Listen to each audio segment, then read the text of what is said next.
வணக்கம், நமஸ்காரம், ஸ்தோத்திரம். அன்பான சகோதர சகோதரிகளே, நசரேயனாகிய இயேசு கிறிஸ்துவின் நாமத்தில் உங்கள் ஒவ்வொருவரையும் வாழ்த்துகிறோம், வரவேற்கிறோம். இந்த இனிய நாளை தந்த நம் பரலோக தேவனுக்கும் அவருடைய ஒரே குமாரனாகிய கிறிஸ்து இயேசுவுக்கும் அவருடைய பரிசுத்த ஆவியானவர் இந்த திருத்துவ தெய்வத்திற்கு எல்லா துதிகன மகிமையும் நாங்கள் செலுத்தி உங்கள் யாவரையும் நாங்கள் இருகரம் கூப்பி வருக வருக என்று வரவேற்கிறோம். இந்த கடைசி காலங்களில் கிறிஸ்து இயேசுவின் வருகை மிக சமீபம் என்று சொல்லி நாம் பல உபதேசங்களையும் பல தீர்க்க தரிசனங்களையும் பலவிதமான அதாவது தீர்க்க தரிசன நிறைவேறுதல்களையும் விளக்கக்கூடிய பட்டிமன்றங்கள் மற்றும் எவ்வளோ கூட இந்த கரிஸ்மெட்டிக் ப்ரேயர்ஸ் எல்லாம் நடந்து கொண்டிருக்கக்கூடிய இந்த காலங்களில் ஒரே ஒரு காரியத்தை அவர்கள் அழுத்தமும் திருத்தமுமாய் சொல்வதை ஒன்றாக தவிர்த்து விடுகிறார்கள், இல்லை என்றால் மறந்து விடுகிறார்கள். இங்கே இரண்டையும் நாங்கள் செய்வதில்லை. உங்களுக்கு மறக்காமல் அழுத்தமும் திருத்தமுமாய் நினைவூட்ட விரும்புகிறோம். இரண்டாம் வருகை மிக சமீபம்தான், அதில் எந்த மாற்று கருத்தும் இல்லை. இயேசு கிறிஸ்துவோடைய வருகை, முதலாவது வருகை குறித்து அங்கே வெளிப்பாடு எப்பொழுது கொடுக்கப்பட்டதாம்? பாவம் எந்த நாளிலே பிறந்ததோ அந்த நாளிலேயே இயேசு கிறிஸ்துவின் வருகையை குறித்து, பிறப்பை குறித்து, மெசையா இப்படியாக பிறப்பார், உலகத்தை மீட்டெடுப்பார், ரத்தம் சிந்துவார், சிலுவையில் அடிக்கப்படுவார் என்று சொல்லியெல்லாம் ஆதியாகமம் 3வது அதிகாரம் 15வது வசனத்திலேயே அங்கே பிதாவாகிய தேவன் தன்னுடைய குமாரன் இப்படியாக அந்த கேடு அடைவார், அதாவது சீர்கேடு அடைந்துட்டாங்கன்னு சொல்லுவோம் இல்லைங்களா. சில பேர் பார்த்தீங்கன்னா நல்லா வாழ்ந்துட்டு இருப்பாங்க, ஏதோ ஒரு காரணத்தினால தரித்திரத்துக்கு தள்ளப்பட்டு எல்லாத்தையும் இழந்து அவங்க வீட்டில் யாரோ ஒருத்தர் இப்படியாக அந்த வீதியில் நடப்பார்கள். ஆனால் பார்க்குறவர்கள் எல்லாம் என்ன சொல்லுவாங்க? அந்த கேடு அடைந்தாங்க, சீர்கேடு அடைந்துட்டாங்க. ஒரு காலத்தில் இவங்கெல்லாம் எப்படி இருந்தவங்க தெரியுமா, வாழ்ந்து கெட்டவர்கள் என்றெல்லாம் சொல்லி பல பெயர்களை அங்கே முடிசூடப்பட்ட நிலைமையில அந்த குடும்பம் தள்ளப்பட்டிருக்கும். இதையெல்லாம் அவர்களுடைய காதுல அந்த காரியங்கள் எல்லாம் அவர்கள் கேட்கிறப்போ அவர்களுடைய மனது எப்படியாக பீறி குத்தி கிழிக்கப்படும், காயப்படுத்தப்படும் என்று சொல்லி சற்று யோசித்து பாருங்கள். நானும் அந்த நிலைமையில கடந்து போயிருக்கிறேன். தரித்திர கோலத்தில் அல்ல, வேலை விஷயமாக, வாழ்க்கையிலும் சில பிரச்சனைகள் நிமித்தமாக எனக்குள்ளே நான் சில நாட்கள் புலம்பி அழுதது உண்டு. இயேசு கிறிஸ்து அந்த கேடு அடைந்தது போல எனக்கு ஒரு விதமான ஒரு உணர்ச்சி வருகிறது. ஆண்டவரே, நானும் அந்த கேடு அடைந்தேன். அப்போ அந்த காலங்களில் எல்லாம், அந்த நேரங்களில் எல்லாம் தேவனாகிய கர்த்தர் நினைவூட்டுவார், தம்பி அப்படி சொல்லவே சொல்லாத, ஏனென்றால் நீ தெரியாமல் அறியாமல் இந்த வார்த்தைகளை உபயோகிக்கிறாய். தேவனாகிய இயேசு கிறிஸ்துவோடைய அந்த நிலைமை, அந்த கேடு என்கிற நிலைமையை ஒருவனும் அடைய முடியாது, ஒருவனும் அடைந்தது கிடையாது. அதை நீ கற்பனை கூட செய்து பார்க்க முடியாது என்று சொல்லி என்னை ஆறுதல் படுத்தி இருக்கிறார், என்னை தேற்றி இருக்கிறார். அப்பொழுதெல்லாம் கூட நான் அதை சரியாக புரிந்து கொள்ளவில்லை, அறிந்து கொள்ளவில்லை. ஆனால் 6 ஆண்டுகளுக்கு முன்பே இந்த ஊழியம் என்கிற அந்த காரியத்தை குறித்து ஆண்டவர் எனக்கு நினைவூட்டினார். நான் மறுபடியுமாய் சொல்லுகிறேன், ஊழியம் என்பதற்கு அர்த்தம் என்றால் இந்த புல்பிட் மினிஸ்ட்ரிஸ், அதாவது போதிப்பதும், தேவனுடைய வசனங்களை பிறரோடு கூட பகிர்ந்து கொள்வதும், விளக்கம் தருவதும், வியாக்கியானம் பண்ணுவதும், தீர்க்க தரிசன வரத்தை பெற்று தீர்க்க தரிசனம் உரைப்பதும் மற்றும் அற்புதம் செய்வதும், ஹீலிங் மினிஸ்ட்ரிஸ், சுகமளிக்கக்கூடிய வல்லமை ஆண்டவர் கொடுக்கக்கூடிய அந்த வரம், இதெல்லாம் 1 கொரிந்தியர் 12 1-11 1 கொரிந்தியர் 12-28 வசனங்கள் எல்லாம் பார்ப்பீர்களானால் வரங்களை குறித்து அங்கே இருக்கக்கூடிய காரியம். அது போதாதென்று ஆவின் கனியை பெற்றுக்கொண்டீர்களானால் உங்கள் சுவாபம் மாறும், உங்களுடைய குணாதிசயம் மாறும். இயேசு கிறிஸ்துவை போல நீங்கள் அங்கே அவருடைய அன்பை பிரதிபலிக்கக்கூடிய வாழ்க்கை வாழ்வீர்கள். ரொம்ப சாந்த சுரபி ஆயிடுவீங்க. உங்க வார்த்தைகள் எப்படா பேசுவீங்க, அப்படியே காதுல வந்து தேன் பாயிற மாதிரி இருக்கு, இந்த பிரதர் பேச மாட்டாரா அப்படின்னு எல்லாரும் உங்களுடைய சொற்களை கேட்கும்படி ஏங்குவார்கள். இதையெல்லாம் பெற்றுக்கொண்டு செய்வது மட்டுமே ஊழியம் அல்ல. நான் கடைசியாக சொன்னதை அழுத்தம் திருத்தமாக சொல்லுகிறேன். ஆவியின் கனியை கொண்டு பிறருக்கு நீங்கள் எவ்வளவாக உங்க குணத்தின் மூலமாக நீங்க இரக்கம் காட்டுகிறீர்கள், ஆசிர்வதிக்கிறீர்கள், நீங்க எவ்வளவு கிருபையா பார்க்கிறீங்க, நியாயம் தீர்க்காதபடி, யாரையும் கீழே பார்க்காதபடி. எல்லாம் நம்ம என்ன பண்றோம், கடவுளோட ஸ்தானத்துக்கு போயிடுறோம். நான் இவனை மாதிரி கிடையாதாக்கும். ஒரு குடிகாரர் நடந்து போயிட்டு இருப்பார், பார்த்து என்ன மாதிரி நான் குடிச்சிட்டு அடிச்சு கடியில படுத்துட்டு இருக்கிறேன். அவர் நிலைமை என்னன்னு உங்களுக்கு தெரியாது. நான் குடிப்பது நியாயம் என்று சொல்லவில்லை. அவர் நிலைமை என்னன்னு தெரியாது. அவருக்கு வேதாகமமும் கைகளில் கிடைக்காமல் இருந்திருக்கலாம். அவர் கடந்து சென்ற பாதை எல்லாம் உங்களுக்கு தெரியாமல் இருந்திருக்கலாம். எல்லாரும் குடிகாரர்கள் அனைத்து பேரும் இந்த பாதையில தான் வந்திருப்பாங்கன்னு நான் சொல்லலைங்க. முதலாவது குடியை வெறுக்கிறவன் நான். இந்த மோட்டிவேஷனல் சீரீஸ்ல எல்லாம் பார்த்தீங்கன்னா நிறைய அந்த ஆல்கஹாலிசம் கொடுத்து நிறைய எதிராய் பேசியிருப்பேன் நான். எனக்கு கூட இருக்கிற நண்பர்களே எனக்கு எதிராக வந்தாங்க. என்ன இப்படி பேசுறீங்க, சும்மா எப்போவாவது தானே அடிக்கணும், அதுக்கு போய் அது பிணத்தை ப்ரிசர்வ் செய்து வைப்பதற்கு, பிணம் அழுகி போகாதபடி கெட்டு second world war first world வார்லாம் வந்து பார்த்தீங்கன்னா அது அதிகமாக பிரயோஜனப்படுத்தப்பட்டது. நீ அதையே குடிச்சின்னா நீ பணமாயிருவேன். அதான் ஆல்கஹால் குடிக்கிறவன்லாம், சாராயம் குடிக்கிறவன்லாம் பார்த்தீங்கன்னா ஒரு காலத்தில் பிணமாய் மாறி விடுவார்கள். லிவர்லாம் காணாம போயிடும், ஒரு நாள் கரைஞ்சு போயிடும். எவ்வளோ பேர் இருக்கீங்க என்னோட? ஆக பார்ப்பீர்களானால் இந்த நியாயம் தீர்க்காதபடி, பிறரை நீங்க குற்றம் சாடாதபடி, புரணி பேசாதபடி எப்படியெல்லாம் நீங்க இருப்பீங்களா? இரக்கமாய், கிருபையாய், கரிசனம் காட்டுகிறவர்களாய், அவ்வளோ சீக்கிரம் யாரையுமே பார்த்தீங்கன்னா கோவப்படாதபடி, யாராவது எதிராக ஏதாவது செஞ்சுட்டுனாச்சோ விடுப்பா, ஒரு காலத்தில் நான் பண்ணாததா, இப்படியெல்லாம் உங்கள் குணமே மாறி விடுமா. அவ்வளோ அநியாயம் பண்ணினாலும் ஒரு மாதிரி நீங்கள் மனசு கஷ்டமாக தான் இருக்கும். ஏசு கிறிஸ்துவும் பார்த்தீங்கன்னா துக்கித்த மனதோடு தான் உலகம் எங்கிலும் சுற்றி திரிந்து நன்மை செய்தார் என்றால். ஐசியா 53:3 அப்போஸ்தலர் 10:38 நீங்க கோர்வாய் படிக்கும்போது உங்களுக்கு தெரியும். ஒரு பக்கம் துக்கம், என்ன துக்கம்னு கேட்டா என்ன, எனக்கு தலை சாகிய இடம் இல்லை, எனக்கு மாளிகை இல்லைன்னு அந்த துக்கமா? பொருளாதார துக்கம் அல்ல. அவருக்கு என்ன துக்கம் என்றால், அவர் சொல்வதை யாருமே ஏற்றுக்கொள்வதில்லை, புரிந்து கொள்வதில்லை.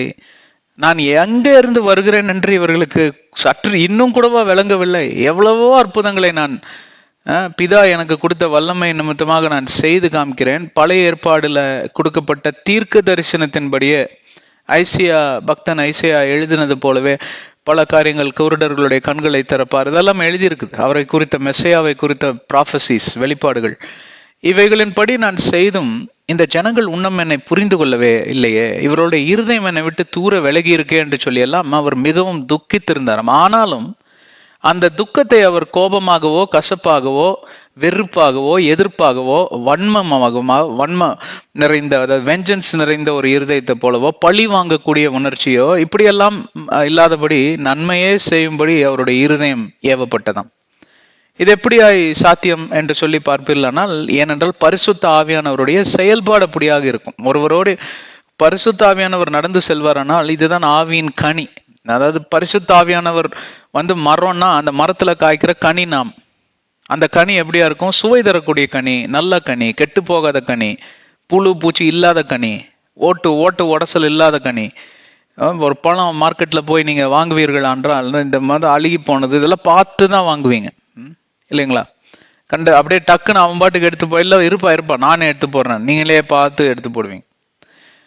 அது மாதிரிதான் இப்போ அதுதாங்க ஊழியம்.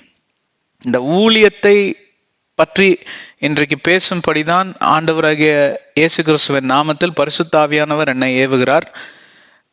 உங்களுக்கு இந்த மாதிரி அதாவது தாளந்துகள், பேச்சு திறன் எனக்கு இல்லைங்க, உங்களை மாதிரிலாம் என்னால் ப்ரீச் பண்ண முடியல, அப்புறம் நான் எங்கே போய் ஊழியம் பண்ணுறது? யாருங்க சொன்னா ப்ரீச் பண்ணுறது மாத்திரம்தான் ஊழியம்னு? யார் உங்களுக்கு சொன்னா? போதித்து இந்த மாதிரி அற்புதம் செய்வது தான் ஊழியம். இதெல்லாம் இவங்களாக கட்டி வைத்திருக்கக்கூடிய ஒரு பிம்பம். இது ஊழியம் இல்லை என்று சொல்லவில்லை. இவாஞ்சலிசம் ஒரு ஊழியம் தான். மிஷினரிமார்கள் அந்த காலங்களில் வேற அயல் தேசங்களிலிருந்து வந்தார்கள். Germany, US and United States of அமெரிக்காலிருந்துலாம் வந்து இங்கே அவர்கள் ஸ்தாபனங்களை கட்டினதுனால்தான் இன்றைக்கு நம்ம பிள்ளைங்க போய் கான்வென்ட்லையும் காலேஜ்லையும் கிறிஸ்துவ காலேஜ்லையும் கிறிஸ்துவ சர்ச்சுகள் எல்லாம் இன்றைக்கு ப்ராப்பர்ட்டி கவர்மெண்ட்னால தொட முடியல, அழகாக வச்சிருக்கிறாங்க பட்டா போட்டு கிளீனா. அவங்க பண்ணின அந்த காரியங்கள்லாம் யாராலையும் மறுக்க முடியாது, மறக்கவும் முடியாது. அதெல்லாம் ஊழியம் இல்லை என்று சொல்லவில்லை. ஆனால் இவைகள் மட்டும்தான் ஊழியம் என்று சொல்வது பார்ப்பீர்களானால் ஒரு 10% தான் என்று சொல்லுவேன். இயேசு கிறிஸ்து புல்பிட் மினிஸ்ட்ரியை விட அவர் தேவனை போல வாழ்ந்து காமித்தார். மாம்சத்தில் அவருடைய மாம்சத்தில் பழுது இல்லாதபடி வாழ்ந்து காமித்தார். அதுதாங்க பிரதான ஊழியம். பரிசுத்தத்தோடு வாழ்வதுதான் பிரதான ஊழியம். பிறரை பரிசுத்தத்துக்குள்ள நடத்துவதுதான் அதை காட்டிலும் பிரதான ஊழியம். முதலாவது நீங்கள் தகுதி அடைய வேண்டும். அதுதான் இயேசு கிறிஸ்து மத்திய 7வது அதிகாரத்தில் சொல்லியிருப்பார். உன் கண்களில் ஒரு பெரிய மரம், அதாவது அவன் கண்ணில் ஒரு மரத்தூள் விழுந்துருச்சுன்னு நீ பார்ப்பியா, ஆனா உன் கண்ணில் ஒரு பெரிய மரமே இருக்குது, உடன் லாக். அப்படி என்றால் பெரிய கொடிய பாவம் உள்ள வச்சுட்டு இவர் ஊரை திருத்த போயிட்டாராம். அதுதான் அதோடைய அர்த்தம். அப்படி என்றால் என்ன? பரிசுத்தமா இயேசுவை போல சிந்திப்பதும் செயல்படுவதும் பேசுவதும் தியானிப்பதும் பிரச்சனைகள் மத்தியில கடந்து போய் மேற்கொள்ளுவதும் தேவனோடு கூட கிட்டி நெருங்கி சம்பாஷித்து அந்நிய பாஷை வரங்கள் பெற்று ரகசியம் பேசுவதும் பிசாசை ஒரு விரலினால் ஒரு சொல்லினால் துரத்துவதும் இதெல்லாமே இதுதான். அதுக்கு நீங்க உடனே வந்து மிராக்கிள் மினிஸ்ட்ரி பத்தியா பேசுறீங்க? இல்லைங்க. உங்க வாழ்க்கையில நடக்கக்கூடிய போராட்டங்கள் எல்லாமே யார் தான் கொண்டு வரா? கடவுள் அனுமதிக்கிறார். கொண்டு வருவது யார்? பிசாசு. நீ எப்படி அவனை துரத்துறான்னு பார்ப்பார் அவர். உன் விசுவாசத்தை சோதிப்பார் அவர். அதுக்காக தான் உன்னை ஆனா கொண்டு வர்றது பிசாசு தான். அவனை ஒரு விரலால நம்ம துரத்திடுறோமா? அப்ப உன்ன இயேசு கிறிஸ்து அளவுக்கு நம்ம வளரலையே. அப்ப இயேசு கிறிஸ்துவோடைய அளவுக்கு எப்பொழுது நீங்க நான் வளர்ந்து விட்டேன் என்று யோவான் 14:12 மத்தேயு 5:48 நீங்க நிறைவேற்றுகிறீர்களோ, பாருங்க பிரியமான சகோதர சகோதரிகளே, சும்மா அந்த கொலோக்கியல் உடான்ஸ் புருடா விடுறதுக்கெல்லாம் நாங்க இங்க வந்து சேனலை திறந்து வச்சுக்கிட்டு கண்டதையும் பேசிட்டு இல்ல, வசனத்தோட ரெஃபரன்ஸ் கொடுத்து இங்க சொல்லிக்கிட்டு வரோம். எவ்வளவு ஊழியக்காரங்க இன்னைக்கு ரெஃபரன்ஸ் கொடுக்காமலே அடிச்சு விடுறாங்க தெரியுங்களா? அந்த திருச்சபையெல்லாம் கூட்டம் குமியுது. இங்க நம்ம சேனலுக்கு வந்து பாத்தீங்கன்னா 10 பேர் 20 பேர் பாக்குறாங்க ஒரு வீடியோவை. அதை பத்தி எனக்கு ஒரு கவலையும் கிடையாது, கடவுளுக்கும் அதை பத்தி கவலை கிடையாது. உண்மைய வேதாகமத்திலிருந்து எப்படியாக எழுதப்பட்டிருக்கிறதோ அதுல ஒரு எழுத்து கூட குறையாதபடி நாங்கள் இங்கே சொல்லி கொடுத்து கொண்டு வருகிறோம். இதை நீங்கள் பெற்றுக்கொண்டால் உங்களுக்கு நலம், பெற்றுக்கொள்ளாமல் விட்டால் கர்த்தர் உங்களை ஆசீர்வதிக்கட்டும். உங்கள் மனம் மாறும்படி நாங்கள் ஜெபிப்போம். ஒரு பிரச்சனையும் இல்லை, சரிங்களா? என்னத்தை சொல்லி கொண்டிருக்கிறோம்? கிறிஸ்து இயேசுவை போல அந்த யோவான் 14:12 மத்தேயு 5:48 இந்த வசனங்களை எல்லாம் வாசித்து 43 48 இதெல்லாம் வாசித்து பார்ப்பீர்களான கொலோசியர் 4வது அதிகாரம் 6வது வசனம், வாயை திறந்தாலே கிருபையின் வார்த்தைகளாக வர வேண்டுமா. உங்க சொற்கள் எல்லாம் எப்படி இருக்கணும்னா கிருபையா இருக்கணுமா. இவர்கிட்ட என்ன பிரச்சனை போனாலும் சரி ஒரு மாதிரி கிருபையா பேசுவாரு, கிருபைக்குள்ள வழி நடத்துவார். போயிட்டு வந்தாலே மனசு ஒரு மாதிரி இருக்கும் லைட்டா. நிறைய பேர் என்கிட்ட பேசினப்போ சொல்லுவாங்க, உங்ககிட்ட பேசினா மனசு அப்படியே ஒரு மாதிரி லைட் ஆகுது, ஏதோ ஒரு வழி கிடைச்சிரும் அப்படின்னு. அப்பா நான் இல்லப்பா, எனக்குள்ள வாசம் செய்கிற ஆவியானவர், சரிங்களா, துதிகன மகிமை அவருக்கு கொடுங்க அப்படின்னு சொல்லி என் கூட பழகுறவங்க பார்த்தீங்கன்னா 10 பேர் இருந்தா 10 பேருமே பார்த்தீங்கன்னா நம்ம ஹிந்து சகோதர சகோதரிகளும் முஸ்லிம் சகோதர சகோதரிகளும் கிறிஸ்துவர்கள் மிக குறைவு தான் என் லிஸ்ட்ல. அதுக்குன்னு அவர்கள் எனக்கு எதிரிங்க கிடையாது. ஆனா பிரச்சனை என்னன்னு கேட்டேன்னா அந்த கிறிஸ்து கான்ஃபிளிக்ட் ஆகுது. நம்ம ஒண்ணு சொல்லுவோம், அவங்க எனக்கு இந்த வசனம் தெரியுமாக்கணும். பெந்தகாஸ்து அவர் சொல்லுவாரு, கத்தோலிக்கர் 2 காதையும் அடிச்சுக்கிறாங்க. சிஎஸ்ஐ மாருங்க கிட்ட அப்ப இருங்கப்பா நான் கொஞ்சம் எந்திரிச்சு நிக்கட்டோம்னு பாரம்பரியத்துக்குள்ள ரொம்ப ஆழமா போயிடுறாங்க. இவங்களுக்கு இதெல்லாம் விளக்குறதுக்குள்ள ஏன் நேரம் முடிஞ்சு போயிடும். அதனால எனக்கு அதுக்கெல்லாம் நேரம் இல்லை. அதுக்கு நான் அவங்கள தவிர்க்கிறது இல்லை. எனக்கு கிறிஸ்துவ நண்பர்கள் ஏகப்பட்ட பேர் இருக்கிறாங்க. ஆனா இந்த டிஸ்கஷனுக்குள்ள எல்லாம் ரொம்ப போறதுக்கு அங்க சந்தர்ப்பம் இல்லை நமக்கு. ஏன்னா அவங்களுக்கே எல்லாம் தெரியும்னு நினைச்சுக்கிறாங்க போல. தெரிஞ்சால் நிலைமை நோ ப்ராப்ளம். ஆனால் எங்கிட்ட சொல்யூஷன் கேட்டு வரவங்களுக்கு நான் பைபிள்ல இருந்து சொல்லுவேன். ஆனா அவங்களுக்கு தெரியாது நான் வேதாகமத்தில இருந்து தான் இந்த காரியங்கள் எல்லாம் சொல்லி கொண்டு வருகிறேன். எப்படியோ வசனம் ஏதோ ஒரு ரீதியில ரூபத்துல உள்ள போது, ஆனா அவங்க அனைவருக்கும் தெரியும் நான் ஒரு பைபிள் டீச்சர். தெரிந்தும் வருவார்கள். அதுல நிறைய பேர் பார்த்தீங்கன்னா, அது ஜாதிகள்லாம் பேரை நான் குறிப்பிட விரும்பல, மேல் ஜாதி, உங்களுக்கு தெரியும், அந்நிய மதத்தாரில் இருக்கக்கூடிய மேல் ஜாதி இருக்கும் பார்த்தீங்களா, அவங்க தான் என்னுடைய நெருங்கிய நண்பர்கள், எனக்கு மிகவும் பிடித்தவர்கள். அவர்களுக்கும் நான் ரொம்ப மிகவும் பிடித்தவன். என் கல்யாணத்துலலாம் முதல் ரோல உட்காந்துருந்தவங்கலாம் நிறைய பேர் அவங்க தான். ஆனா ஒரு நாள் கூட நாங்க இந்த வேதாகமம் பெருசா இல்லை அவங்களோட நூல் பெருசான்னு சண்டை சச்சரவுல போட்டதே கிடையாது. சகோதரத்துவத்தோடு நாங்கள் பழகி வருகிறோம். ஆனால் அவர்கள் வழிபடக்கூடிய அந்த காரியத்தை நான் பின்பற்றுவதில்லை. அவர்களுக்கும் அது தெரியும், திணிக்க மாட்டாங்க. அவங்க கோயிலுக்கெல்லாம் போயிட்டு வந்துட்டு லட்டெல்லாம் கொடுக்க மாட்டாங்க எனக்கு. அவங்க இதாங்க இந்த நாங்கள் எங்கிருந்து எடுத்துட்டு கொடுக்க மாட்டாங்க. ஏன்னா நான் எடுக்க மாட்டேன்னு தெரியும் அவங்களுக்கு. அந்த மாதிரி ஒரு மரியாதை. அப்போ இதுக்கு பேர் என்ன? கிறிஸ்து எனக்குள்ள வாசம் செய்கிறாருங்கிறதுக்கு ஒரு ஊழியம். நான் போய் அதுக்குன்னு நீ செய்வது தவறு, நீ நரகத்துக்கு போவே, நான் அப்படி சொல்ல மாட்டேன். சொல்வதற்கு எனக்கு தகுதி கிடையாது. நான் யார் அவர்களை குற்றம் சாட்டுவதற்கு?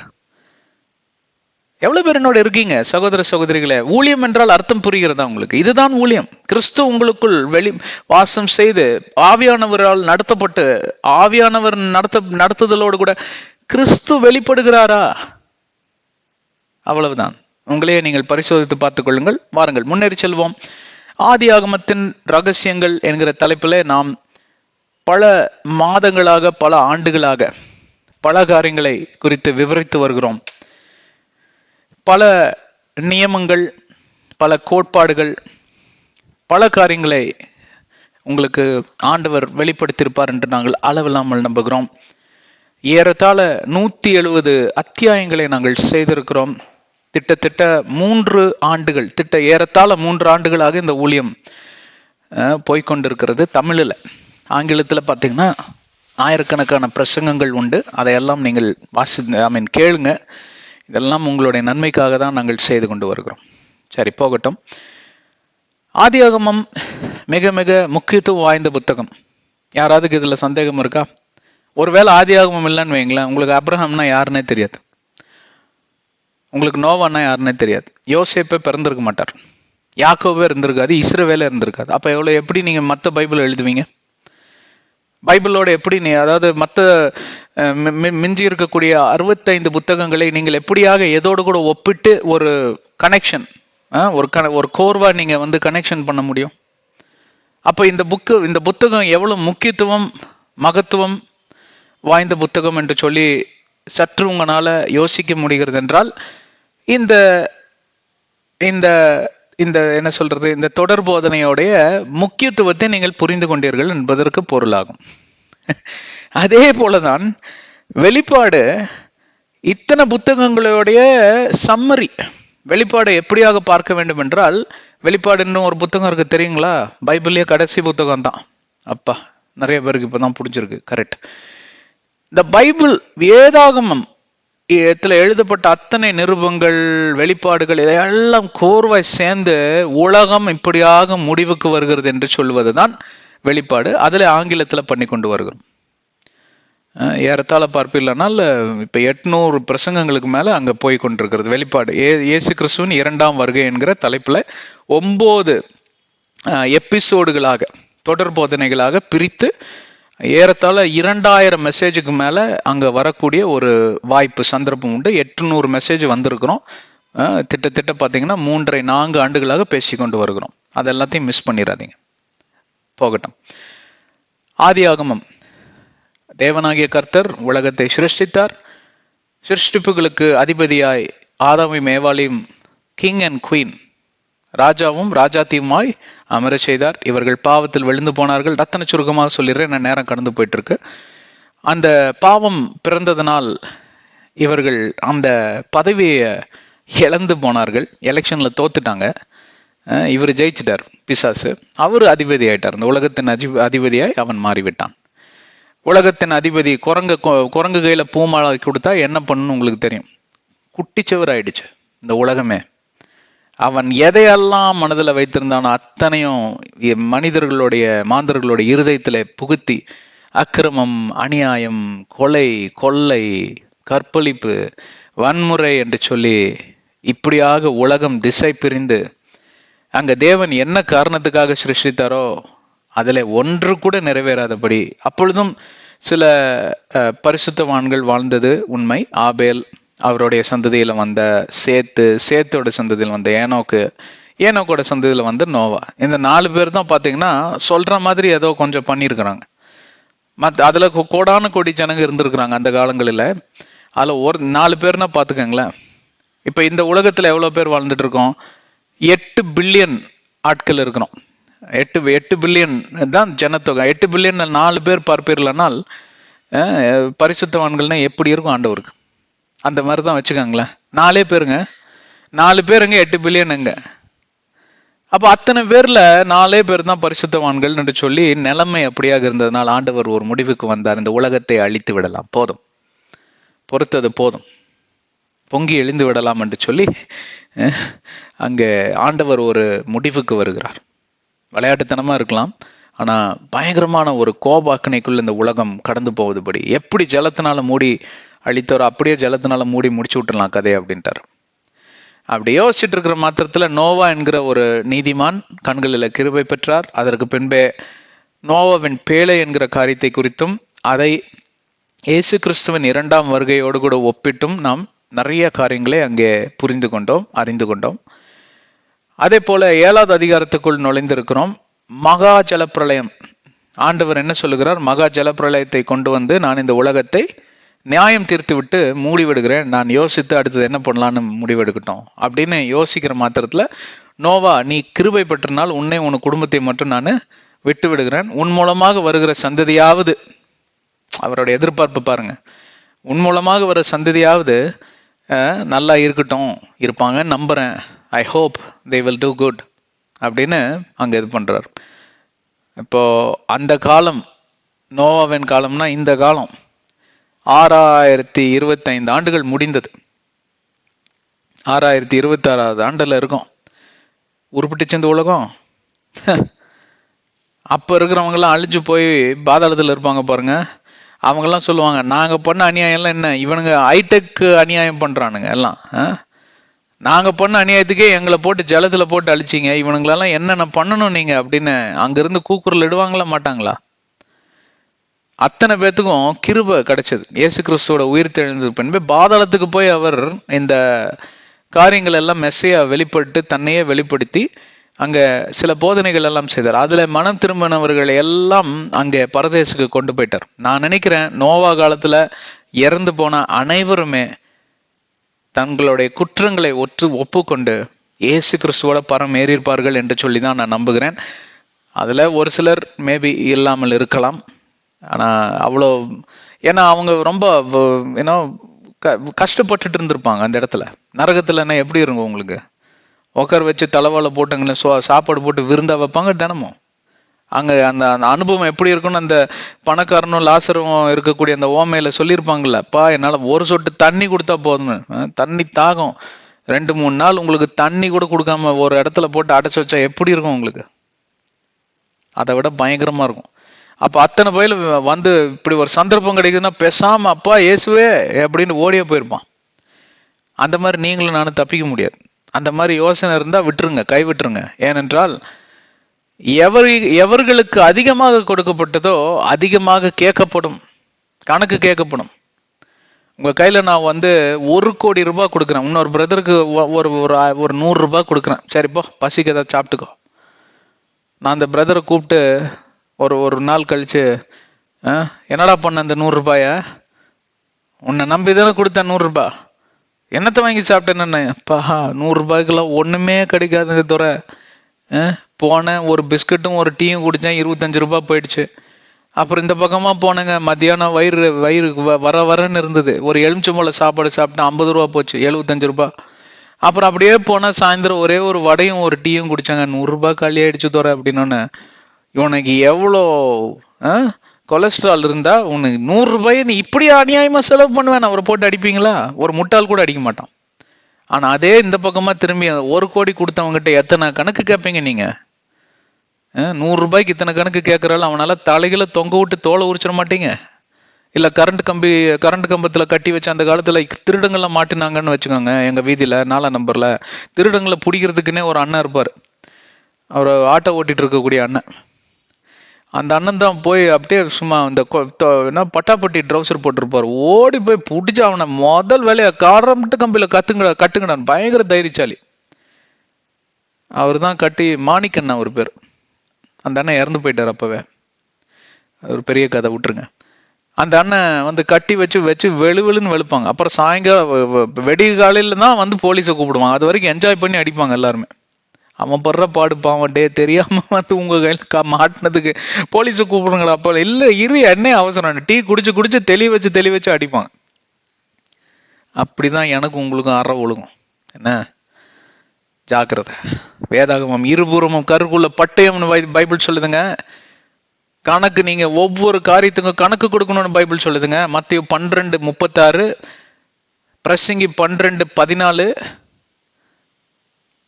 என்ன சொல்றீங்க? இந்த வசனங்கள்லாம் எங்க இருக்குன்னு தெரியுமா உங்களுக்கு? தயவு செஞ்சு வாசித்து பார்த்துக்கோங்க. அப்புறம் எபிரேயர் 8:12 பேசுனதுக்கெல்லாம் உங்களுக்கு ஸ்கிரிப்சரல் ரெஃபரன்சஸ் கொடுத்தாச்சு. அதனால பார்த்து ஜாக்கிரதையா இந்த வசனங்களை எல்லாம் கேட்டு செயல்படுத்த, நடைமுறைப்படுத்த பிரயாசப்படுங்கள். ஓகே. ஏனென்றால் மகா ஜலப்பிரளயத்துக்கு எதையோடு ஒப்பிட்டு பார்க்கிறோமா? மகா உபத்திரவ காலத்தை ஒப்பிட்டு பார்க்கிறோம். மகா உபத்திரவ காலம் தொடங்குவதற்கு எல்லா சாத்தியக்கூறும் நிறைவேறிவிட்டது. எல்லா ப்ரூஃப் ஆஃப் எவிடன்சஸும் நிறைவேறிவிட்டது. இதெல்லாம் நாங்கள் ஆங்கிலத்தில் சொல்லி கொடுத்துருக்கோம். பாவம் உங்களுக்கு தான் நேரம் இல்லை இல்லைங்களா? அப்போ கேட்காதீங்க, நல்லா ஜாலியாக இருங்க. எப்படி இருக்கும்போ அப்படியே இருங்க, ஒன்றும் பிரச்சனை இல்லை. நாம் அதாவது மகா உபத்திரவ காலத்தில் சந்திப்போம். நான் அதில் இருக்க மாட்டேன், எனக்கு நம்பிக்கை இருக்கு, விசுவாசம் இருக்கு. ஒன்னா என்னுடைய மரணம் முன்பே வருமானால் நான் தேவனோடு இருப்பேன். ஒருவேளை தேவன் அந்த மகா உபத்திரவ காலத்தை அனுமதிப்பாரானால் கர்த்தர் அதை தவிர்க்கட்டும். என்னுடைய ஜெபம் அதுதான். அது அவ்வளோ எளிதல்ல மேற்கொண்டு வருவது. ஒருவேளை அனுமதிப்பாரானால் எனக்கு போதுமான கிருபையை தருவார். அதற்கு பின்பேதான் இயேசு கிறிஸ்துவின் 2ஆம் வருகை நடக்கும். மறந்து விடாதிருங்கள். எவ்வளோ பேர் என்னோட இருக்கீங்கன்னு தெரியல. தூங்கிட்டு இருந்தீங்கன்னா முழிச்சிருங்க. ஏங்க யாராவது உங்களுக்கு இப்படியாக போதித்திருப்பார்கள், ஆனால் இயேசு கிறிஸ்துவோடைய ரகசிய வருகையில அப்படியே சபையை எடுத்துட்டு போயிடுவார். நம்ம யாருமே வந்து உபத்திரவ காலத்துக்குள்ள போகவே மாட்டோம்னு சொன்னா பச்சை பொய். மத்தேயு 24 அதிகாரம் 28வது வசனத்திலிருந்து தயவு செஞ்சு வாசித்து பாருங்க. இந்த விளக்கம் பத்தலைன்னா ஆங்கிலத்துல நாங்கள் ஏற்கனவே பல காரியங்களே அங்க விளக்கி இருக்கிறோம். அதெல்லாம் போய் கேட்டுட்டு முழிச்சிருங்க. தூங்கிட்டு இருக்கேன் அப்படியே கனநித்திரையின் ஆவி. எப்பொழுதும் ஒரு மாதிரி கோமா பேஷண்ட் மாதிரியே இருப்பாங்க சில பேர். சபைக்கு போனா சபையில தான் அப்படி இருக்காங்கன்னு பார்த்தா சபை விட்டு வெளியே வந்தாலும் அப்படிதான் இருப்பாங்க. ஜாக்கிரதை, சரிங்களா? இப்போ இந்த மகா ஜலப்பிரளயம் வருவதற்கு முன்பே சில ஆண்டுகள் கொடுக்கப்படுகிறது. 120 ஆண்டுகள் ஆண்டவர் காத்திருக்கிறார்.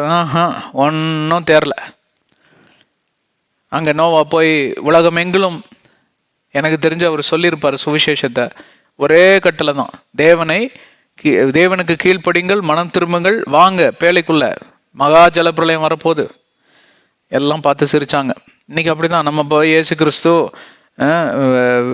இது வந்து மோட்ச வாழ்வு, அப்புறம் நித்திய வாழ்வு, ரட்சிப்பு, இதெல்லாம் சொன்னா வந்துட்டீங்களா? இந்த பெந்தகாசுக்காரர்களுக்கெல்லாம் வேற வேலையே கிடையாது. நான் பெந்தகாசுன்னு உங்ககிட்ட சொன்னேன்னா,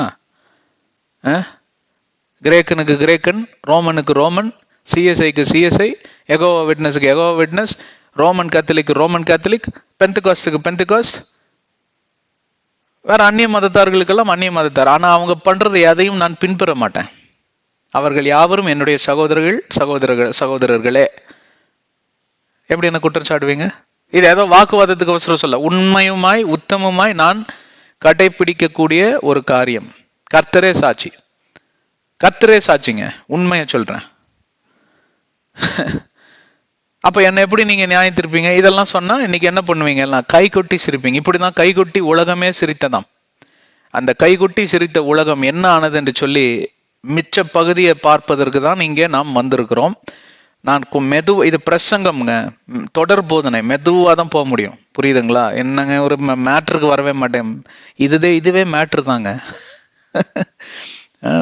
இந்த big bang theory, Milky Way galaxy, the matter happen, மேட்டர்மானுங்க. என்னடா மேட்ரு? இங்க இருக்குடா பைபிள்ல matter.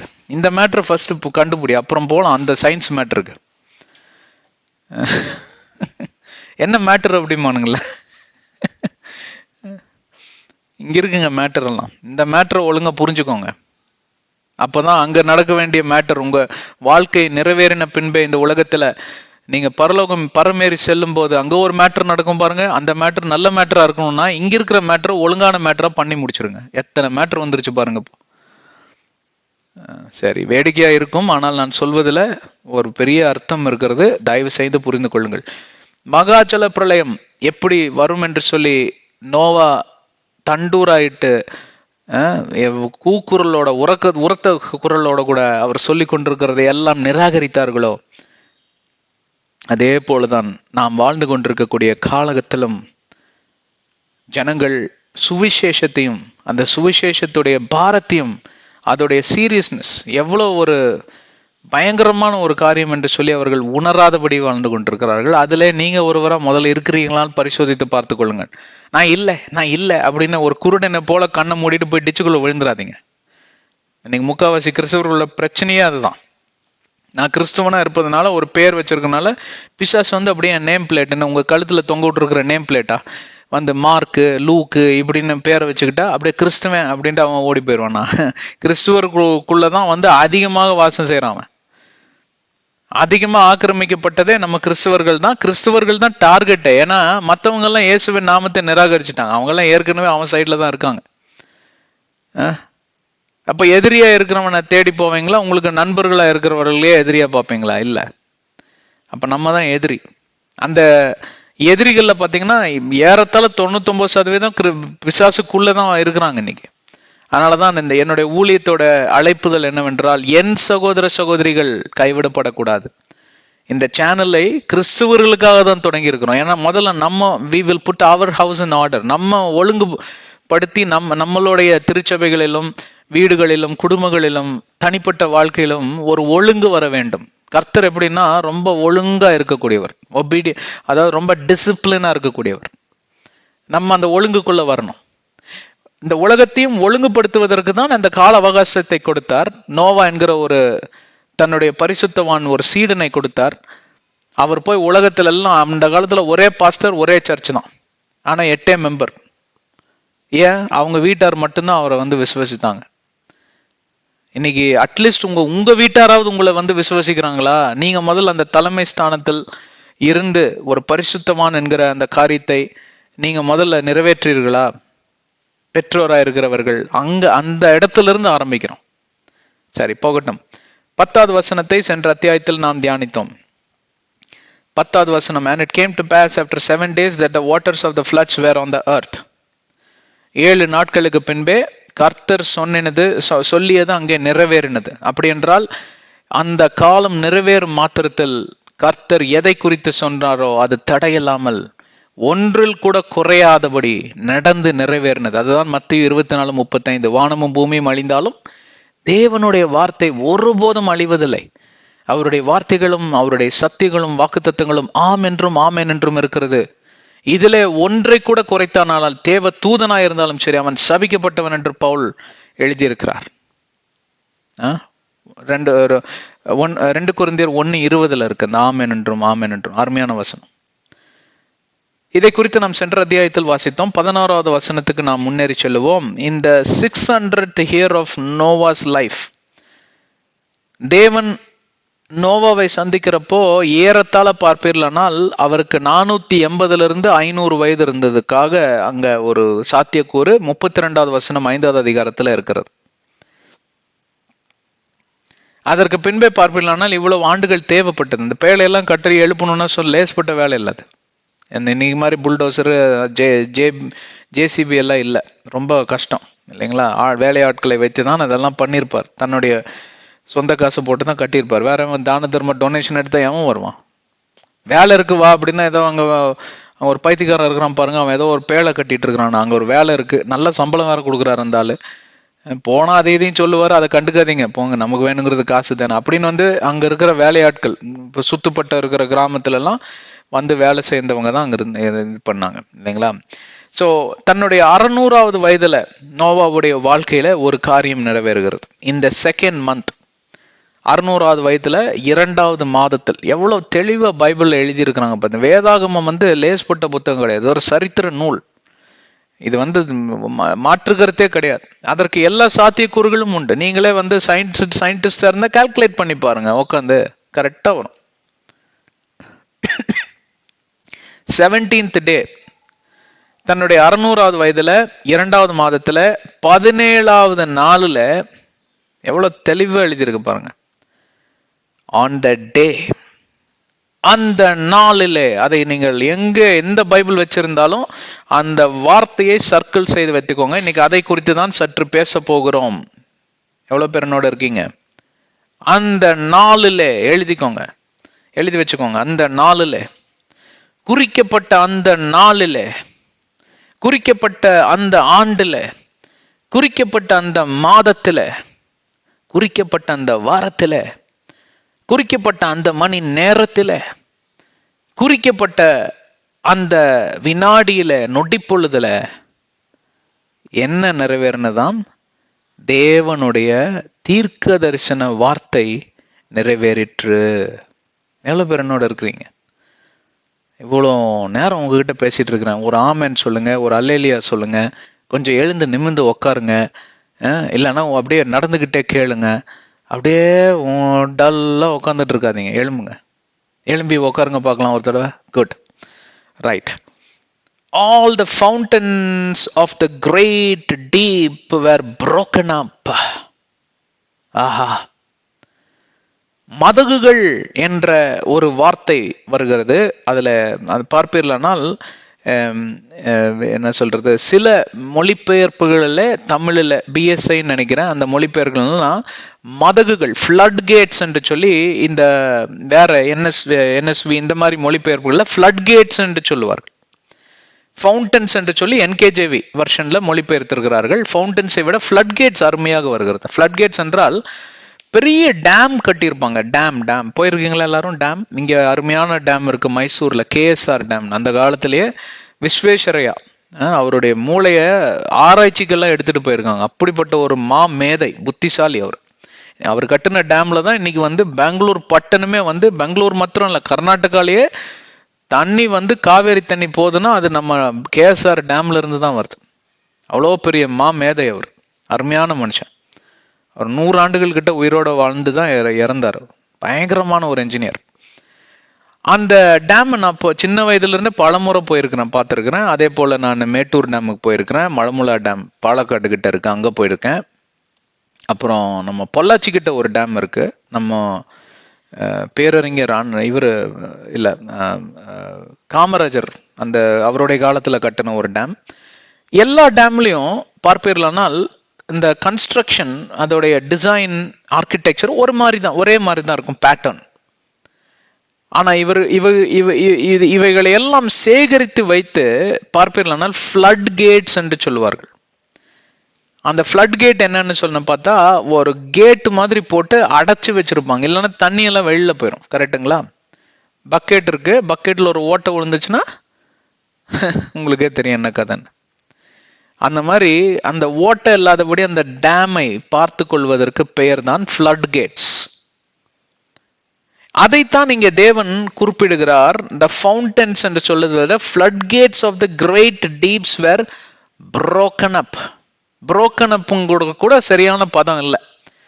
the flood gates of the deeps were opened up, அதுதான் சரியான பதம். அப்போ நீரெல்லாம் சேகரித்து, சில மழை காலங்களில் பார்ப்பீர்களானால் தேவைக்கு மேலான நீரை அவர்கள் சேகரித்து வைத்தால் டேம் அபாய நிலைமை எட்டுவிட்டால் உடைந்து விடும். ஏன்னா அந்த என்ஜினியர்ஸ் எல்லாம் சேர்ந்து கால்குலேட் செய்து வைத்திருக்கிறார்கள். அதாவது எப்படியெல்லாம் கணக்கெடுத்து வைத்திருக்கிறார்கள்னா, இவ்வளவு கேலன்ஸ் ஆஃப் வாட்டர் இருந்தால்தான் இந்த கெப்பாசிட்டிக்கு இந்த டேம் தாங்கும். அதுக்கு மேல அந்த அபாய நிலை எட்டிவிட்டால் டேம் உடைந்து விடும். டேம் உடைஞ்சதுன்னு வைங்களேன், சுற்றுப்புற இருக்கக்கூடிய கிராமம் எல்லாம் 1 மணி நேரத்துக்குள்ளேயே அந்த நீர்ல மூழ்கி அப்படியே அத்தனை பேரையும் அடிச்சுட்டு போயிடும். அந்த ஃபோர்ஸ்ல வரும் தண்ணி. எவ்வளவு பேர் என்னோட இருக்கீங்க? டேம் எல்லாம் உடைஞ்சு போன கதைகள்லாம் நிறைய இருக்கு. இங்க எதுவும் இல்லை, எனக்கு தெரிஞ்ச சவுத் இந்தியால இல்லை, பட் உலகத்துல நிறைய இடங்கள்ல அந்த மாதிரி ஆயிருக்கு. சரி, இந்த டேம் தான் நல்ல உதாரணம். அப்போ என்ன ஆகுதுன்னு கேட்டா, அந்த நீர்நிலை அபாய நிலை எட்டுகிறப்போ இந்த ஃப்ளட் கேட்ஸை ஓபன் பண்ணுவாங்க, திறப்பார்கள். இந்த மதகை, இந்த மூடி வைத்திருக்கக்கூடிய கதவை கொஞ்சமாக திறப்பார்கள், இல்ல முழுவதுமாய் திறப்பார்கள். ஏன்னால இந்த அபாய நிலைமையை தாண்டி இருக்கக்கூடிய நீரை வெளியேற்ற வேண்டும். அப்ப வெளியேற்றுகிறப்போ இங்க பவானி ஆறுலாம் இருக்கு பாத்தீங்களா, அங்க பிரிட்ஜ் எல்லாம் கட்டியிருக்காங்க. ட்ரெயின்ல நான் கோயம்புத்தூருக்கு போறப்போ பார்ப்பேன். ரொம்ப ஒரு தடவை வந்து பிரிட்ஜோட கீழ்மட்டத்திற்கு வந்தது. அப்போ அது வெளியேறும். இதை நீங்க சரியா உள்வாங்கிக்கணும். ஏன்னா நம்ம பேசக்கூடிய காரியங்கள் இதை ஒப்பிட்டு தான் பார்க்க வேண்டிய கட்டம். அப்போ அந்த நீரெல்லாம் வெளியேறுகிறப்போ அந்த அபாய நிலைமை தாண்டி அந்த கரெக்டா வச்சிருப்பாங்க, 105 சென்டிமீட்டர் அப்படின்லாம் வச்சிருப்பாங்க, ஒரு கணக்கு வச்சிருப்பாங்க, 105 அடி அந்த மாதிரி கணக்கு வச்சிருப்பாங்க. அப்போ அந்த அந்த அந்த அபாய நிலைமையிலிருந்து அந்த கோட்ல இறங்கி வந்தோன்னா அந்த மதகை மூடி விடுவார்கள், அந்த ஃப்ளட் கேட்ஸை மூடிடுவாங்க, இல்லைன்னா எல்லா தண்ணியும் வெளியில போயிடும். இதை ஒரு பக்கமாக வைத்துக் கொள்ளலாம். இங்க என்ன நடக்கிறது என்றால், அந்த waters, fountains of the great deep were broken up and the windows of heavens were opened. windows of heavens, வானத்துல ஜன்னல் இருக்கா? அப்படி வர்ணிச்சு எழுதி இருக்கிறாங்க.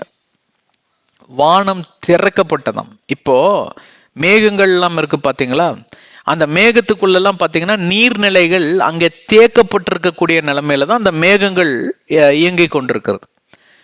மழை காலத்துல அப்படி கொஞ்சமா அது விலகுறப்போ மழை ஜோன்னு பெய்யும். மற்ற நேரங்கள்ல பாருங்க, மேகம் பாட்டுக்கு அவன் பாட்டுக்கு போயிட்டே இருப்பான்.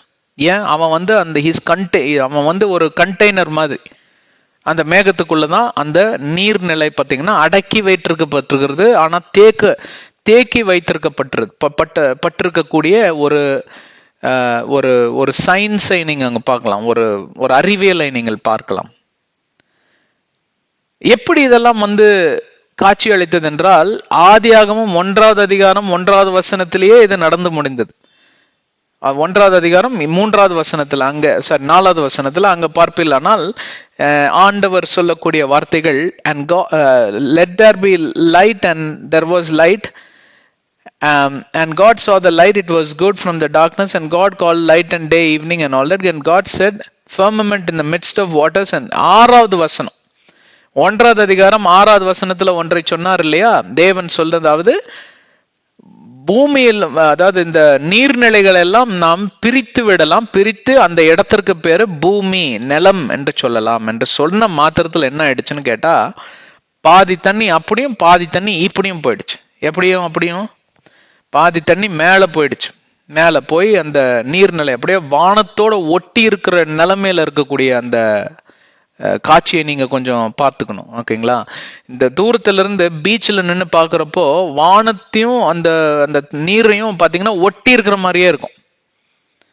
அப்ப என்ன ஆகுது, வானமும் பூமி அந்த நீரும் ஒன்னா இருக்கிற மாதிரி ஒரு காட்சி உங்களுக்கு தெரியும் இல்லைங்களா? அந்த காட்சிக்குள்ள வந்துருங்க. அப்போ அந்த இடம் என்ன ஆகுதுன்னு கேட்டா, அந்த நேரத்துல தண்ணி அப்படியே மேல கொஞ்சமும் கீழே வந்து அந்த மதகுகள் இருக்கு பாத்தீங்களா, அந்த ஃப்ளட் கேட்டை ஓபன் பண்ணி விட்டனால சொங்கின்னு கீழே எல்லாம் அண்டர் கிரவுண்ட் வாட்டரா போயிடுச்சு. அதனாலதான் போர்வெல் நீங்க போட்டீங்கன்னா உடனடியாக சில இடங்கள்ல இந்த நீர்நிலையை பார்த்துட்டு வாட்டர் டேபிள் என்று சொல்வார்கள், நீர்நிலை பார்த்து அந்த இடத்துல போர்வெல் போட்டா சிலதுக்கு 80 அடி, சில பேருக்கு 10 அடி, சில பேர் 100 அடி 1000 அடி எல்லாம் போகும். அப்போ அங்க நீர் இருக்கு, அண்டர் கிரவுண்ட் வாட்டர் இருக்குன்னா அதுலதான் இன்னைக்கு போர்வெல்லை எங்கி கொண்டு. போர்வெல் போட்டா தண்ணி எப்படி வருதுன்னு இப்ப தெரியுதுங்களா? இப்படிதான் வருது. பைபிள்ல தாங்க எல்லா சயின்ஸும் இருக்கு. இதை சரியா புரிஞ்சுக்கிட்டா வாழ்க்கை ஏன் இப்படி இருக்க போகுது, எல்லாம் உருப்பிருப்பாங்களா ரொம்ப நேரத்துக்கு முன்னாடியே. சரி, இப்ப சயின்ஸ் சப்ஜெக்டை விட்டுருவோம். இப்ப ஆவிக்குரிய அர்த்தத்தை குறித்து நாம் பேசி முடித்து விடலாம். அந்த நாளிலே அப்படி என்பதற்கு பொருளை நாம் அறிந்து கொள்ள வேண்டும். அந்த நாள் என்றால் ஒவ்வொரு நாளிலும் ஆண்டவராகிய தேவன் உங்கள் வாழ்க்கையிலும் என் வாழ்க்கையிலும் பார்ப்பீர்களானால் சில தெய்வீக திட்டங்களையும் தேவ சித்தத்தையும் வைத்திருக்கிறார் என்பதற்கு பொருளாகும். எல்லாரும் உரத்த குரலோட ஆமேன்னு சொல்லுங்க.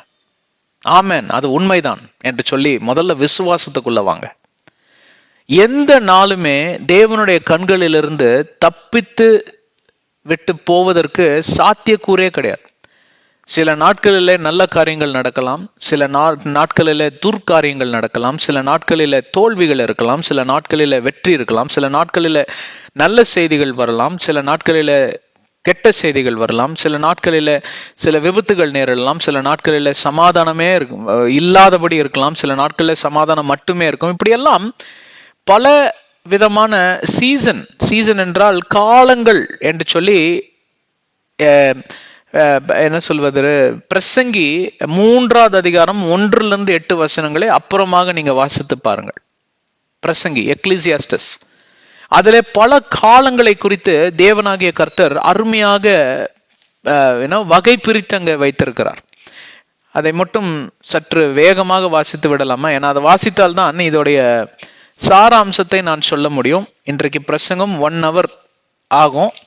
நீங்க நிறுத்திட்டு அப்புறமா கேட்கறதுனாலும் கேளுங்க. பாவம், நீங்க ரொம்ப பிஸியா இருப்பீங்க. இல்ல, உண்மையாலுமே சொல்றேன், பிஸியா இருந்தீங்கன்னா உங்களை நான் டிஸ்டர்ப் பண்ண விரும்பல, ஆனா கேளுங்க. To everything there is a season, a time for every purpose under heaven. பிறப்பதற்கு ஒரு காலம், நான் அப்படியே தமிழ்லயே மொழிபெயர்த்துட்டு வந்துடுறேன். இப்ப மரிப்பதற்கு ஒரு காலம், விதைப்பதற்கு ஒரு காலம், அறுவடை செய்வதற்கு ஒரு காலம், கொள்ளுவதற்கு ஒரு காலம், குணமாவதற்கு ஒரு காலம், உடைந்து போவதற்கு ஒரு காலம், கட்டப்படுவதற்கு ஒரு காலம், அழுவதற்கு ஒரு காலம், நகைப்பதற்கு ஒரு காலம், துக்கிப்பதற்கு ஒரு காலம், நடனமாடுவதற்கு ஒரு காலம், தள்ளி போடுவதற்கு ஒரு காலம், எல்லாத்தையும் சேகரிப்பதற்கு ஒரு காலம், அணைப்பதற்கு ஒரு காலம் என்றால் வெறுப்பதற்கு ஒரு காலம். இப்படி எல்லாம் சொல்லி பல, அதாவது பேசுவதற்கு ஒரு காலம் என்றால் அமைதலா இருப்பதற்கு ஒரு காலம், கண்ணீர் விடுவதற்கு ஒரு காலம் என்றால் நன்றாக நாம் மகிழ்ச்சியோடு இருப்பதற்கு ஒரு காலம், நேசிப்பதற்கு ஒரு காலம் என்றால் வெறுப்பதற்கு ஒரு காலம், சண்டை பிடிப்பதற்கு ஒரு காலம் என்றால் அமைதலாக சமாதானத்தோடு இருப்பதற்கு ஒரு காலம் என்று சொல்லி எல்லாம் அருமையாக அங்க எழுதி வைத்திருக்கிறார்கள். இப்போ எதற்காக அதை சொன்னோம் என்றால், ஒவ்வொரு காலங்களிலும் தேவனுடைய சித்தத்தின் அடிப்படையில தான் இந்த காலங்கள் நிறைவேறி கொண்டு இருக்கிறது. திருப்புங்கள் வேதாகமத்தை, எபேசியர் 5வது அதிகாரம் 17வது வசனத்துக்கு நேராக. Therefore do not be unwise, மதிகெட்டவர்களாக இருக்காதீர்கள். Therefore என்ன அர்த்தம் தெரியுங்களா? ஆகையால், ஆதனால் அப்படின்னா முன்ன இருக்கக்கூடிய 10 வசனங்களை வாசிக்கணும். அப்பதான் ஒரு ரத்தன சுருக்கமா ஒரு ஐடியா கிடைக்கும். அதை நீங்க வாசித்து பார்த்துக்கோங்க. But understand what the will of the Lord is. தேவனுடைய சித்தமும் திட்டமும் அவருடைய தெய்வீக காரியங்களை நன்கு அறிந்து கொள்ளுங்கள், நன்றாக அறிந்து கொள்ளுங்கள், தெரிந்து கொள்ளுங்கள், புரிந்து கொள்ளுங்கள். அப்பொழுதுதான் நீங்க வாழக்கூடிய வாழ்க்கைக்கு ஒரு அர்த்தம் உண்டாயிருக்கும். இன்றைக்கு அர்த்தங்கெட்ட வாழ்க்கை. என்னத்துக்காக வாழ்கிறோம், எதுக்காக எந்திரிக்கிறோம், எதுக்காக சாப்பிட்றோம், எதுக்காக உறங்குறோம், எதுக்காக வேலைக்கு போறோம், எதுக்காக சம்பாதிக்கிறோம், எதுக்காக செலவு செய்யறோம், எதுக்காக வீடு வாசல் வாங்குறோம், எதுக்காக கார் வாங்குறோம், எதுக்காக இளைப்பாறணும், எதற்காக நாம் எத்தனை காலம் வாழ போறோங்கிறது மட்டும் யாருக்கும் தெரியாது. ஆனா வாழ்கிற நாட்கள்ல ஒவ்வொரு நாட்களை கழிக்கிறீங்க, ஒவ்வொரு மாதத்தை கழிக்கிறீங்க, ஒவ்வொரு வாரத்தை கழிக்கிறீங்க, ஒவ்வொரு நொடி பொழுதை கழிக்கிறீங்க, எவ்வளவு ஒவ்வொரு மணி நேரத்தையும் கழிக்கிறீர்களே, பிறந்த நாள்களை கொண்டாடுகிறீர்களே, அந்த நாள்லயாவது நீங்க யோசித்து பார்க்கிறீர்களா? கடந்த ஒரு ஆண்டும் நாம் வாழ்ந்திருக்கிறோம், 300 ஆண்டுக்குள் நாம் கடந்து செல்லுகிறோம், என்னத்தை எல்லாம் சாதித்தோம், என்னத்தை எல்லாம் சாதிக்க இருக்கிறோம் வருகிற ஆண்டுல. அப்பொழுதாவது யோசித்து பார்க்கிறீர்களா? சரி, ஒவ்வொரு கேலண்டர் இயர் டிசம்பர் மாதத்துல கிறிஸ்துமஸ் சீசன் வருது, நியூ இயர்க்குள்ள கடந்து பிரவேசிச்சு செல்றீங்க, பெந்தெகோஸ்து திருச்சபைகள் எல்லாம் வாட்ச் நைட் பிரேயர்கள் இருக்கும். அப்பொழுதாவது நீங்க உணர்கிறீர்களா? எதை குறித்து உணர வேண்டும்? எல்லாம் பெரிய லிஸ்ட், ஷாப்பிங் லிஸ்ட்டை கொண்டு வருவீங்க. எனக்கு அது வேணும், இது வேணும், இது வேணும், அது வேணும், அது வேணும், இது வேணும். இவைகளை எல்லாம் கேட்பதற்கு தவறே கிடையாது. தேவனிடம் கேளுங்க, கேட்டால்தான் கொடுக்கப்படும் என்று மத்தேயு 7:7 சொல்லுது. இப்ப கேட்கலன்னா என்ன அர்த்தம்? கேளுங்க. ஆனால் அது தெய்வீக சித்தத்தோடு கூட கேட்கிறீர்களா? தெய்வீக திட்டத்துக்குள் அவைகள் அடங்கி இருக்கிறதா? இந்த கேள்விகளுக்கு பதில் யார் கண்டுபிடிப்பது? யாரை கொண்டு கண்டுபிடிப்பது? எங்கேயும் தேடி அலைய வேண்டாம். வேதத்தை கொண்டு கண்டுபிடிங்கள்.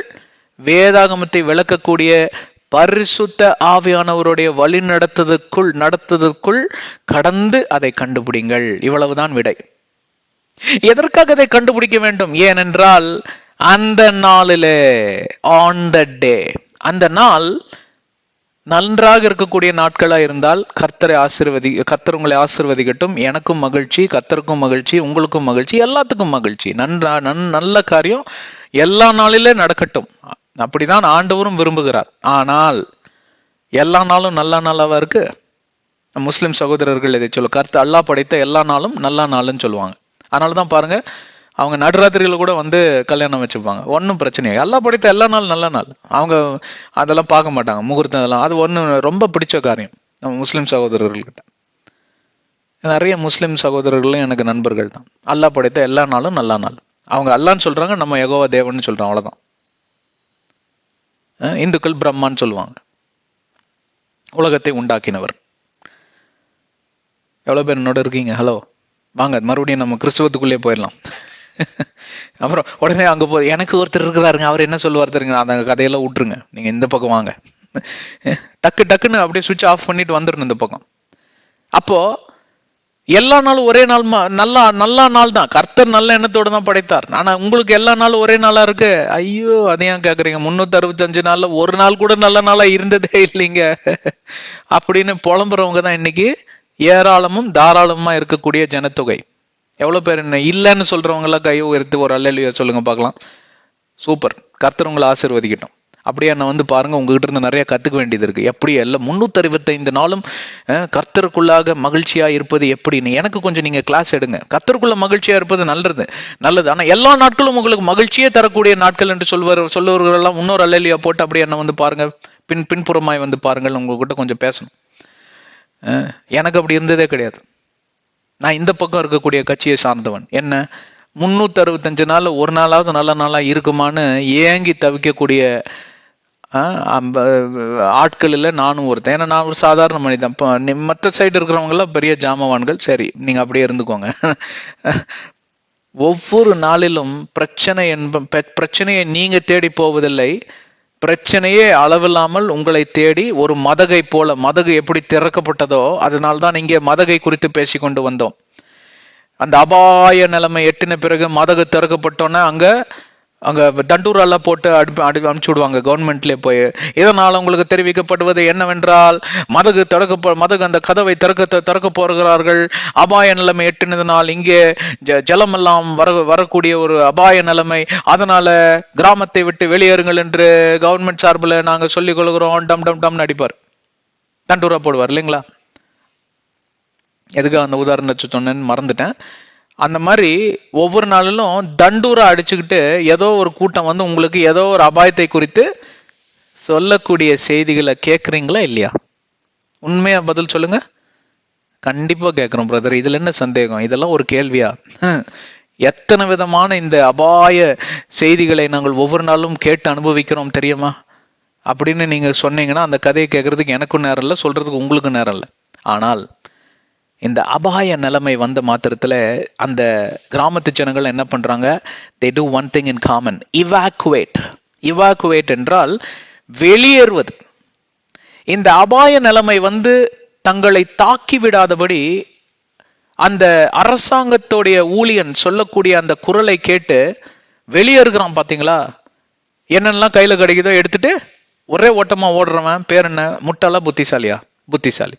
சரி, இப்போ ஓட்டம் பிடிக்காதபடி ஐயா என் வீடு என் வாசல், இவன் என்ன சொல்றான்? ஏதோ ஒன்று உளறிட்டு போவானுங்க, நம்ம இருல உட்காரலங்க, பாத்துக்கலாம் என்ன வருதுன்னு அப்படின்னு போட்டு கப்பல்லாம் அவர் ரெடி பண்ணி வச்சுக்கிட்டு உட்காந்துருக்கிறாருன்னு வச்சுக்கோங்க. அவர் கூட புத்திசாலி தான். ஏன்னா போட்டு கப்பலாவது அங்க ரெடி பண்ணி வச்சிருக்கிறார். மூன்றாவது ரகம் இருக்கும் ஒண்ணு, அதுதான் பிரகஸ்பதி ரகம்பாங்க. எனக்கு தெரியும் இவனுக்கு இப்படிதான் வந்து எதையாவது சொல்லிட்டே இருப்பானுங்க. நீ பாட்டு உட்கார்ல, பிரியாணியை நம்ம உட்காந்து சாப்பிடுவோம். உண்மையாகவே அங்க அபாய நிலைமை எட்டுகிறது, மதகுகள் திறக்கப்படுகிறது, நீர் அப்படியே ஜோன்னு வருது. வெள்ளம் என்கிற காரியமானது கிராமத்தை வாரி அப்படியே அந்த பக்கமாக இழுத்து செல்கிறது. அதுல இந்த மூன்றாவது ரகத்தில் இருக்கக்கூடிய பிரகஸ்பதிகள் எல்லாம் அழிந்து விடுகிறார்கள். உங்கள் வாழ்க்கையிலும் சரி, என் வாழ்க்கையிலும் சரி, பிரியமான சகோதர சகோதரிகளே, ஒவ்வொரு நாளிலும் நாம் எதிர்பார்க்க வேண்டியது இந்த அபாய நிலைமை தான். அப்ப நல்லதையே நாங்க சிந்திக்க கூடாதா? நீங்க நல்லதையே சிந்திங்க. ஆனா இந்த உலகம் தருவது நல்ல காரியமே அல்ல. இந்த உலகம் தருவது எல்லாம் துர்காரியங்கள் தான். ஏனால் இந்த உலகத்தின் அதிபதி பிசாசானவனா இருக்கிறான். அவனுடைய இருதயம் வன்முறையை சார்ந்தது. அவனுடைய இருதயமானது இச்சையினால சூழ்ந்தப்பட்டு வன்முறையினால் சூழ்ந்தப்பட்டிருக்கக்கூடிய அந்த காரியம் இருப்பதனால் ஒரு நன்மையும் நீங்க இந்த உலகத்திலிருந்து எதிர்பார்க்கவே முடியாது என்று எவ்வளவோ காரியங்களை இயேசு கிறிஸ்துவே சொல்லி இருக்கிறார். வெளிப்பாடுல பல காரியங்கள் எழுதியிருக்கிறது. பவுலுக்கு பல வெளிப்பாடுகள் நிருபங்கள் நிமித்தமாக கொடுக்கப்பட்டது. இவைகள் எல்லாம் ஒன்றாய் இணைத்து பாருங்கள். இந்த உலகத்தில் வாழ்கிறப்ப ஒரு நன்மையும் நீங்க காண முடியாது. ஆனால் you can evacuate and save yourself. பக்கத்து கிராமத்துக்கு போயிடுங்க, அங்க சந்தோஷமா வாழுங்க, நிம்மதியா வாழுங்க. அந்த கிராமத்தோட பேர் என்ன தெரியுமா? இயேசு கிறிஸ்துவின் ரட்சிப்பின் கிராமம். அந்த கிராமத்துக்கு எங்க போயிருக்கீங்க? இந்த இப்படி ஒரு கிராமத்தை நீங்க அதை பார்த்திருக்கீங்க? இயேசு கிறிஸ்துவின் ரட்சிக்கப்பட்ட கிராமம் என்று சொல்லி, இயேசு கிறிஸ்துவின் ரட்சனைக்குள் நடத்தப்படுகிற கிராமம். உங்களையே நீங்க காப்பாத்திக் கொள்ளுங்க. பெரிய அங்க மாவீரன் மாதிரி உட்காந்து வரப்போறான், உங்களை கொல்ல போறான், பெரிய சேனை வருது. அப்படிதான் பவுல அப்போஸ்தலர் வந்து சுத்திட்டாங்க. ஒரு ஒரு கூடையில அவரை இறக்கி விட்டாங்க. பேசாம மனுஷன் ஓடி போயிட்டாரு தப்பிச்சு. ஆனா ஒரு காலகட்டத்துல அவரே போய் சரணடைஞ்சார். ஏன்னா ரோமபுரிக்கு போக வேண்டிய நேரம் அந்த நாள் வந்தது. எந்த நாள்? அவருடைய இறுதி நாட்கள் நெருங்கக்கூடிய நாள் வந்தது, காலம் வந்தது, அவரே போயிட்டார். அதே போலதான் இயேசு கிறிஸ்துவும் தன்னுடைய ஊழியங்களை செய்து கொண்டிருக்கிறப்ப சில கிராமங்களுக்குள் அவர் கடந்து செல்லாதபடி இருந்தார். ஏன்னா அங்க பயங்கர எதிர்ப்பு. போனாலே கல்லெறிஞ்சு கொல்லலன்னு ரெடியா இருக்கிறானுங்க. அவர் வந்து மதிகட்டவனை போல அங்க போகல. ரொம்ப புத்திசாலித்தனமா அந்த இடங்கள் எல்லாம் அவர் தவிர்த்தார். ஏன்?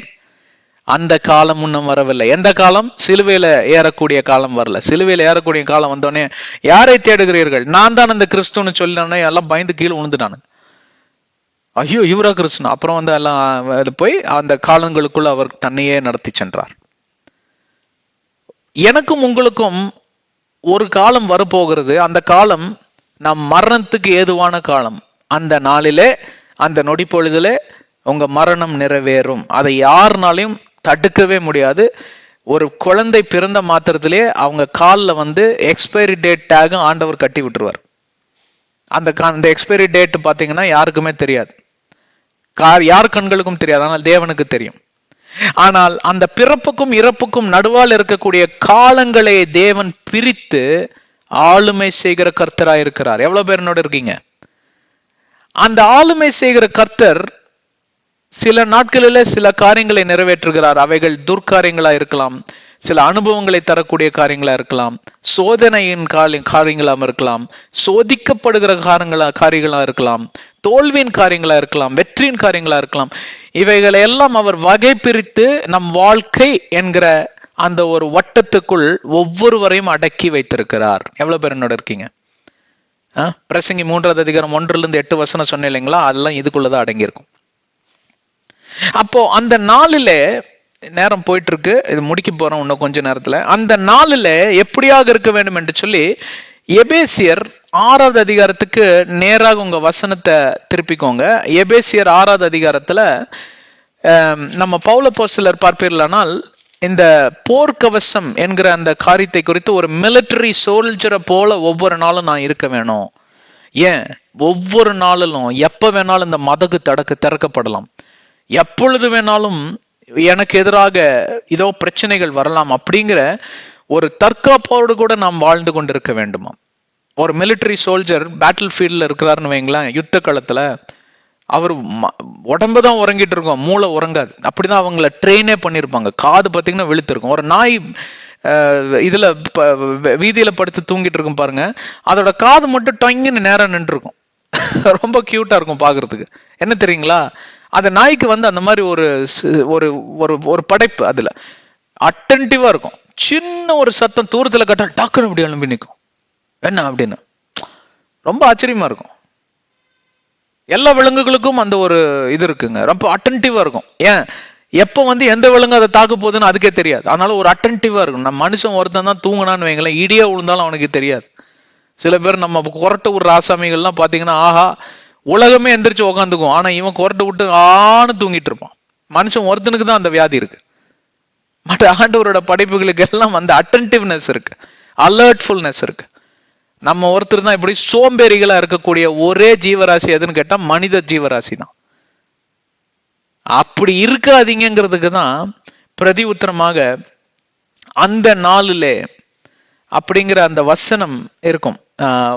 எனக்கு தெரிஞ்சு put on the whole armor of God that you may be able to stand against the wiles of the devil. 11வது வசனம் 6:11 பார்த்து கொள்ளுங்கள், சரிங்களா? அப்புறமாக நீங்க இதை முழு ஆகமத்தையும் வாசித்து பார்ப்பீர்களானால் அங்கே நீங்கள் இந்த காரியத்தை கண்டடைய முடியும். அந்த துர்நாளிலே, அந்த எதிரான நாளிலே நீங்கள் எப்படியாக உங்களை தயார் செய்து கொள்ள வேண்டும் என்று சொல்லி அங்க பல காரியங்களை அங்க பவுல் அப்போஸ்தலர் தந்திருக்கார். படிக்கிறதுக்கு நேரம் இல்லை, நீங்க வாசித்து பார்த்துக்கோங்க. அப்ப அந்த நாள் எந்த நாள் அப்படின்னு உங்களுக்கு தெரியாது இல்லையா? அப்ப ஒவ்வொரு நாளையும் எப்படி நீங்க பார்க்க வேண்டும்? அந்த நாளை போல பார்க்க வேண்டும். அதுதான் இங்கே நாம் பரிசுத்த ஆவியானவரால் கொடுக்கப்படக்கூடிய ஒரு செய்தி.